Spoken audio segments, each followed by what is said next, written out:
Hey everyone, so in this video, I'm going to show you how to change Akiflow color. So this is going to be particularly useful for individuals who don't really like this darkish purplish theme background to Akiflow.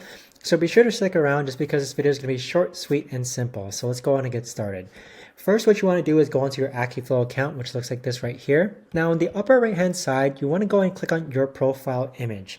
Your profile image is located on the upper right hand side, so let's click on that. Next, click on settings. Now from here, you're going to see tabs or buttons on the left hand side. You want to go ahead and click on the general tab, and then under appearance, you're going to see this drop down menu that says dark and the zoom that says 90%. Now, if you click on the drop down menu for dark, you can set it to dark or light. And so as you can see right now, it has a more white dominant appearance.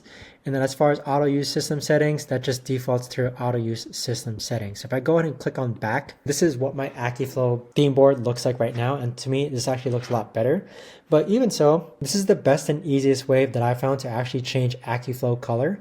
If you know of a better or easier way to actually do this, let me know in the comments down below. Thanks so much for watching everyone, and I'll see you guys all in the next video. Take care.